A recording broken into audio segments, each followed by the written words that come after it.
Hey, what is going on, everybody out there? This is Jake James Lugo. Welcome to the channel, and thank you so much for being a supporter here on my Patreon page. This is a brand new EX mode that I'm doing for you guys. If you haven't already, check out the definitive discussion episode for this episode that I'm doing right now, because it's over on the YouTube channel. So I have Darkside Phil with me, Phil Burnell, DSP Gaming, chatting it up with me. We talked about a whole bunch of stuff involving Twitch streaming during this pandemic and all this other stuff. Phil, tell me, was that conversation top tier? Oh, yeah.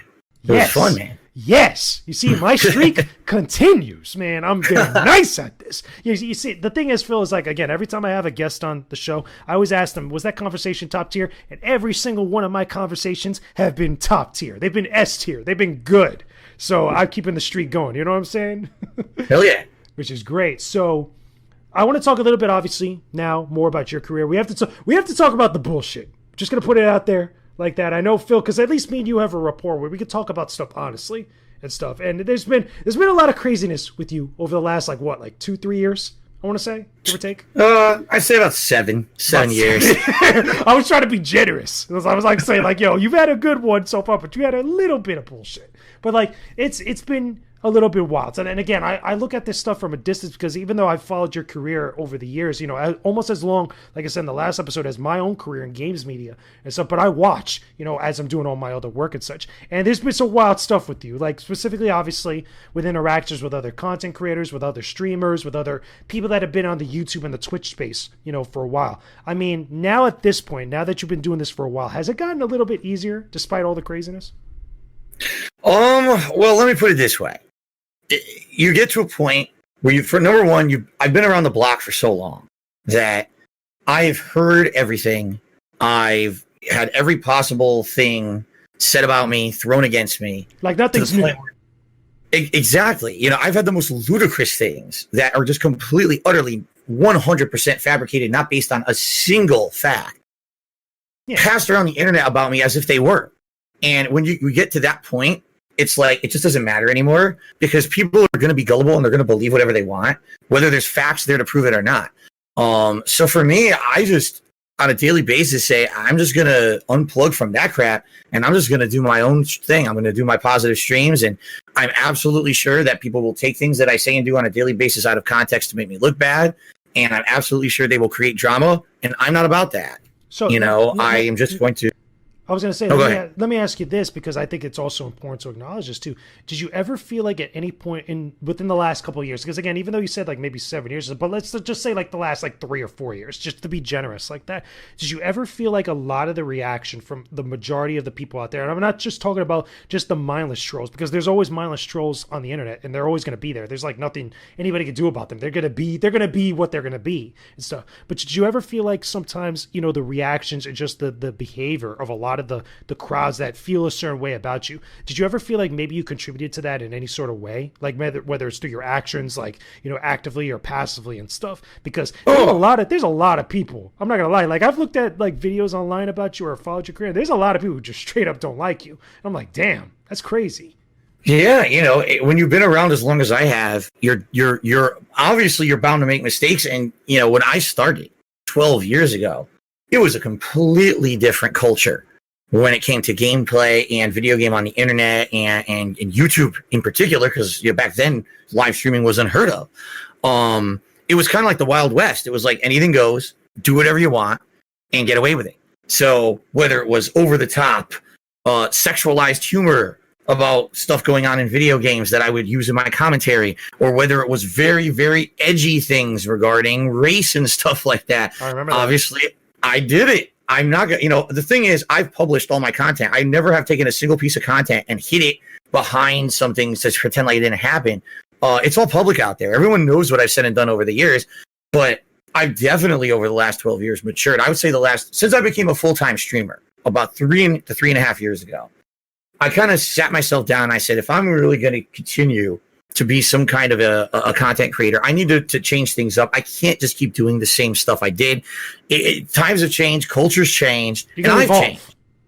Exactly. I've matured. I've evolved. I don't want to sit here talking about anime girls on my stream all day. I don't want to sit here, you know, making these comments that are just going to get people all riled up. I just want to enjoy games and be myself, have fun, and do that kind of more laid back commentary and have a more social interaction with my viewers rather than having to fill dead air on YouTube with constant blabbing about stupid stuff, which is what I used to do, quite frankly.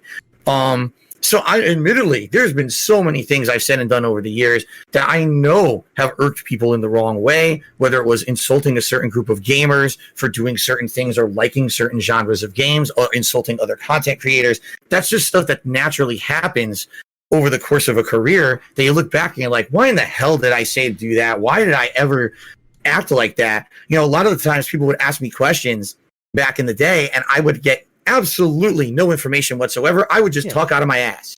And it was like, why am I doing that for? That's going to piss people off. It's funny that you bring that up because, again, like you mentioned other content creators and stuff, like I've seen channels just devoted to just dumping on your name or just dumping on your rep stuff. Like there are channels, like I couldn't believe this when I was looking at this stuff. There are just channels that just look at analyzing every single part of your streams and like picking apart like every little thing. I'm like, there's got to be either these people are like really crazy or he's got to have really pissed somebody off. Like there'll be moments I was like, yo, Phil, what did you do this time? Like, you know what I mean? Like it's almost comical at some point. Yeah, and I would say if you're looking at my entirety of the time I've been a content creator, absolutely there are moments you can look at. I was like, wow, Phil really did something stupid today and it pissed people off, right? But like I said, since the last 3.5 years that I've been a live streamer, things have been very tame. I don't talk about anything controversial anymore. I don't argue with people. I don't get into talking about other content creators unless for some reason they bring me up first. Yeah. Like I've learned my lesson about what's kind of kosher on a stream and what's not so that you don't cause drama. In fact, I tell everyone my streams, I want to be drama free. I don't want this to be a place where we're arguing, where we're insulting other people. And so I've really calmed down. But sadly, these people have made almost some of them are making a career off of micro-analyzing everything I do and turning it into something it's not so that they can get the newest clickbait title on their stream or their video for the day, bring in a bunch of people who like that kind of immature drama. And a lot of them actually make money off of it with ad revenue and people contributing on their streams or videos on YouTube. And that's ridiculous, in my opinion. You know, it's one thing if you're going to make fun of me for my gameplay, you're going to call me out for something that I did that's bad. It's another thing to literally just riff on me constantly and fabricate stuff about me to get cheap views and make money. No. And that's where we are right now. Let me ask you this then, because I think it's also important to acknowledge is outside of like the really extreme people out there that are like really out there that are just straight up in the wrong. Like, let's be real. Like there's just some people that just take things way too far. But so for some of those other people that do criticize you, and for some of those other people that do, for whatever reason, make videos or channels devoted to just being whatever towards you and stuff, did you ever at any point maybe take a step back and be like, have any sort of regret or any sort of like, you know, mindfulness about like maybe there was something that I did that really ticked these people off? Like even for a long time, I even remember earlier in your career, you went by the moniker The King of Hate. Like even you have a whole channel called The King of Hate Vlogs and stuff. And I always thought to myself, is like, why continue something like that if that just like, you know, is going to put like that type of energy out there? Like, did you ever think about something like that at some point? Oh, absolutely. And, you know, again, the problem is when there's a difference between if you're a person, you make a mistake, because people will forget. The difference here is that everything I've ever done is eternally archived on the internet. True. So people don't forget. That's the internet. You know, so exactly. And, you know, 12 years ago, when I started recording myself every day, did I think that 12 years later, people would bring up something I said in a video and say, haha, you're a jerk or you're an asshole. Look at this. Of course not. I never thought, I didn't know that was going to happen.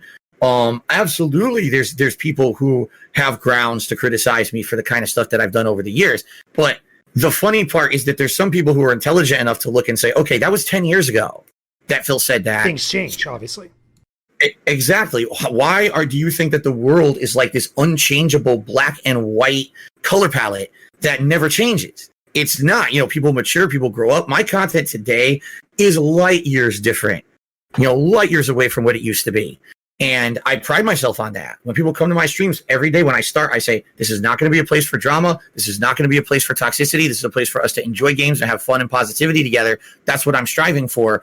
You know, it ain't the old Phil. But people may have issue with the old Phil, and I'm okay with that. But I haven't seen literally a single person come up with something like in the last 2 years that was like a legitimate gripe with something that I did on my stream. It's just things that they make up or they fabricate, and it's ludicrous. Yeah, which is cool, and that's what you want, obviously, because you want, obviously, things to be focused on the games and the other stuff that you're doing at the time. It's an interesting thing, too, because obviously we have to look at the fact that, you know, besides all the stuff, which is like the random creators and other people out there that are making their channels, and really that's the audience and stuff. That's one side of it. But then we have this other side, obviously, which is the creators that are much more on like our levels, that are people that are actively creating stuff. Like, obviously, the bigger names that come up now more recently in the last like year or so, I would say, like, is obviously Review Tech USA. You know, the Quartering, you were on the Quarterings podcast like some time ago, obviously, and you've done and interacted with various other creators at various different points, and you've had all like types of, you know, interactions with them. You know, what is it that you feel like, you know, at least from your perspective, where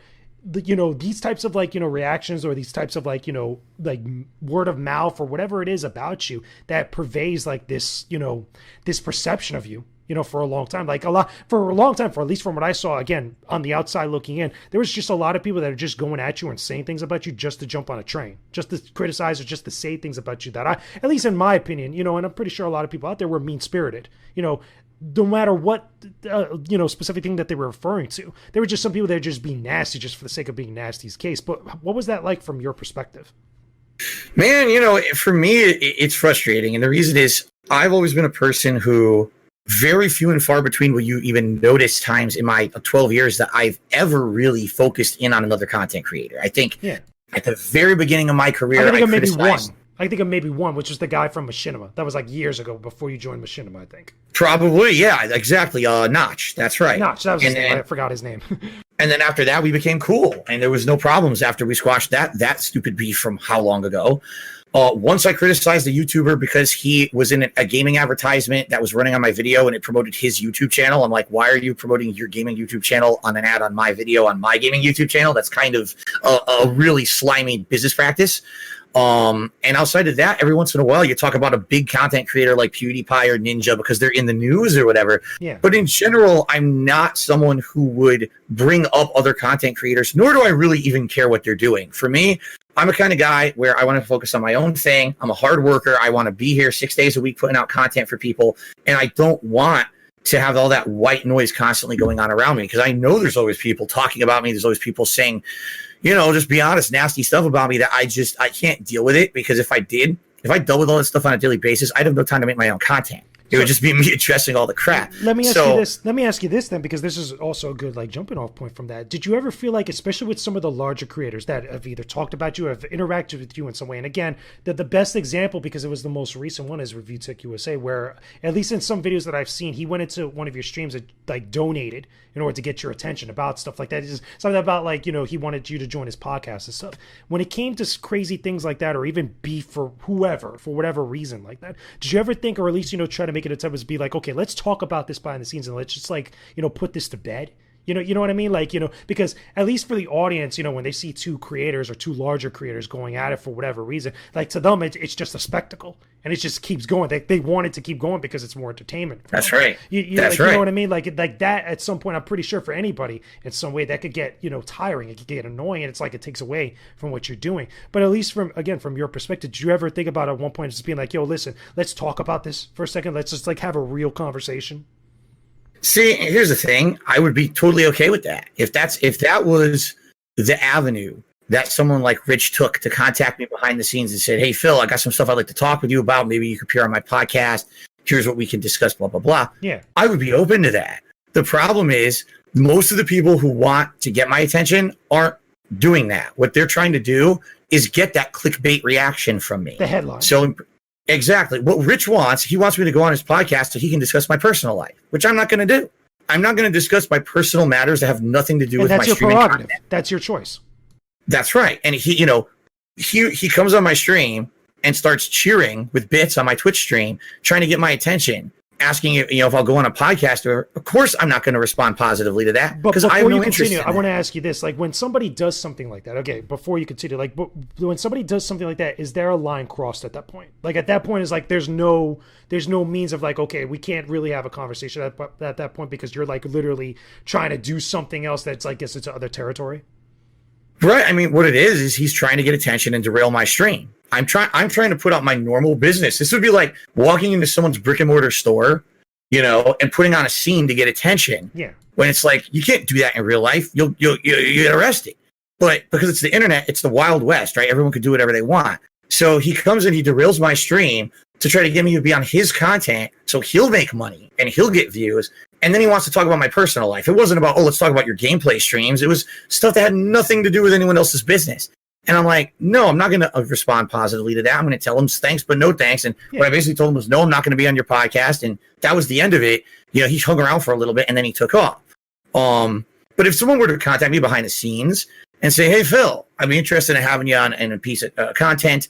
Here's what the topics we'll talk about. Is there anything off the table, etc.? I'd be more than happy to always entertain that. I'm certainly not going to accept every opportunity or every offer, but if it's something that I feel that I can add my expertise or my experience to, and it would be a constructive conversation, absolutely I would consider it. But coming in and making a scene on someone's daily stream is not the way to go about it, nor is it professional when I have public emails you can reach out to contact me behind Twitter, the scenes. Or social media, because that was going to be my next thing, was like, okay, what about when that stuff spills on the Twitter? Because I've seen you going back and forth with some people on Twitter for various different reasons and stuff. And again, different situations, context matters and all that stuff. Like when that stuff starts to go into that type of realm and such, does that really kill the potential for like being able to like, do stuff like that, collaboration, looking into like maybe branching off into other things, like when things like that happen? Because I can only imagine, especially with the perception that some people have of you, that like really kills the ability to like, really kind of, spread your wings a little bit and kind of get into other stuff outside of what you're doing now. Right. Well, the thing is, let's be honest here. Is there really a person out there who hasn't taken a jab at me? Like I kind of feel like I'm the whipping boy of the internet when it comes to gaming content creation. Everyone jokes about Dark Side Phil, so I'm not going to hold it against people who talk in memes about me or joking about myself and the misfortunes that I've had over the years on social media. Big deal. Everyone's done it, right? But I'll give you an example. You mentioned the quartering. So this is a guy I knew absolutely nothing about at all. I saw that episode when you were on the show. It was like a couple hours. I know you guys could find it on YouTube and stuff, but it was a couple hours where you were just talking with him about a bunch of stuff. Yeah, and I had no previous knowledge of this guy besides the fact that I knew that he had made fun of me in the past. I knew it. But there was an issue where this really hackish news website was trying to take something that I had said on one of my streams out of context just for the sake of creating drama headlines, to the point where the media post was like, cancel DSP because he said this thing. I'll be honest with you, it's so silly. I don't even remember what it was. I've completely forgotten. Really crappy. I've seen that happen a couple times too, even a couple colleagues of mine, and that always sucks when that happens. Right. So here's a guy who I know for a fact has made fun of me over the years, but he actually like stepped up and defended me. He's like, this is silly. Phil is a joke for a lot of people, but he did not say or do these things that these people are accusing him of. And this is just stupid. And because of that, I reached out to him and I was like, hey, just so you know, I saw your video and it actually was really, it was fair. And I appreciate that. And because of that, we talked a little bit and we ended up doing this, little video podcast together. And people gave him shit because he didn't delve into my personal life. He didn't actually, I take that back. He actually did, but it was to the point where it wasn't so personal that it was damaging to me or it was going to hurt me because I revealed personal information that could. It was definitely, fair, like you said. I think it was fair, like, just ask you stuff and you could choose to answer whether you want to or not. That's correct. And the thing is, I enjoyed doing it. And I know for a fact that after that, he made fun of me again and again. Who cares, right? Like, I don't care about that as long as it's fair and it's not like you're constantly trying. It's not mean-spirited. Exactly. You're not trying to hurt me to get ahead for yourself. And really, that's where I draw the line. You want me to be a piece of your content, or you're a content creator and you're interested in talking about me, fine. Make fun of me because I suck at a game I'm playing. Make fun of me because of a silly mistake I made years ago. But don't try to delve into my personal life. That's none of your business. And don't try to make stuff up to get clickbait views, because that's the most dishonest thing you can do. And sadly, YouTube is rife with that stuff these days. And I don't play that game, and I know someone like Rich coming on my stream, he's going to ask me ridiculous personal questions that are nobody's business. And he's not going to get any answers. So why bother entertaining that? While someone like the Quartering actually just wanted to talk a little bit about me and get kind of an exclusive interview and ended up being a pleasant conversation. So there's a big definitive difference you can have there. I think that's also true where sometimes the environment of YouTube, and even you could even argue Twitch and to some extent, where that kind of fosters that because there's so many other people doing that. There's some people that are successful with it that people kind of like monkey see, monkey do, and they want to do the same thing. And that's what perpetuates that over time. This is why I always said, like, over time, especially for YouTube, you got to get other people to grow, to show better examples, to show that like that type of content, or at least that type of approach in some way, doesn't always have to be the answer to grow, to get your own audience. Yeah. And you know what? For you asked the question. You said, "Gee, why do so many people do this kind of stuff with you?" Honestly, I think the answer is because there were one or two people who years and years ago made that kind of content and got successful. And just like monkey see, monkey do, if they did it and they got popular from it, I'm going to do it too. And it becomes a trendy thing. And next thing you know, it's the fad or the in thing to make fun of Phil and to completely just kind of tear me down in any way possible to get ahead. And that's sucks. What I'm facing on a daily basis. It really does suck because what do I do to counter that? It's definitely defamation, but I can't sue these. I just want to be a positive content creator who puts out positive stuff on a daily basis. I don't care about them, but they're not going to go away as long as they're getting views and making money doing what they're doing. They're not going to stop doing it until someone tells them it's wrong. And so far, YouTube has fostered this kind of content and thinks that apparently it's perfectly okay. Yeah. In all honesty, I think that's a real big problem. And it's not just with you, it's with other people as well and other topics and stuff. This is why places like Drama Alert really exist. At least they foster themselves and they survive because of things like that. But again, we could get into a whole like couple-hour conversation just on that stuff alone because it's a very complex, a very nuanced convo and stuff. But give me one last thing that you feel like, you want to see at least things change a little bit, either on YouTube or Twitch, over time. Again, we're in 2020 now when it comes to YouTube and stuff. But for you personally, having been at this for so long, what is one thing you want to see at least, change up a little bit that might make the platform and the environment and the community a little bit better? Man, the thing is, when I started on YouTube 12 years ago, it was such a different attitude. It was like you would upload a video and people were hungry for new content because it wasn't readily available all the time like it is now. It wasn't overabundant. And so you would upload a video and it would be like a positive culture. People were excited to see a new video. They wanted to leave constructive criticism. They wanted to say positive things about it. They got hyped for a new video. Now it's almost like, on YouTube, it's just like, what's the new thing I can make fun of today? What's the new thing I can tear down today or say it sucks? So, it's almost like this overabundance of cancel culture toxicity where everything's bad and everything has to be negative. And it didn't used to be like that. I wish that we could somehow find a way to get back to an internet culture that isn't always about tearing down people. I see this on my streams all the time too. I want to put out a positive product. I want to put out something that when you watch it, by the end of the show, you feel good about yourself. You put a smile on your face like that was entertaining and that was fun. Not, we completely eviscerated 3 people in my content today. And really, only reason that anyone watched was because I was really nasty to someone and I hurt people today. Yeah. Good job. Pat myself on the back. That's what I really feel has happened to YouTube in a lot of ways. I wish we could get rid of that. I don't know how it would happen because I think that YouTube has become so... Honestly, yeah, it's because it's just so abundant, and that's the algorithms on YouTube have propagated that kind of really toxic attack behavior to the point where there's entire businesses based around it. And how do you now decide what goes and what doesn't? And to some extent, that's why I've stopped caring about YouTube. It's an archive of my streams. At least when I'm on my streams, I can control the content. I can make it positive and fun for my viewing audience. And I don't care what people say on the back end about it because the stream at least was positive. But on YouTube, it's like, my God, every related video is something disgusting and toxic and insulting this person and tearing this person apart. The latest drama, the latest controversy. Why do you even want to be there when all you see is negativity? And that's like, for me, I would like YouTube to at least kind of be a place where it's 50-50.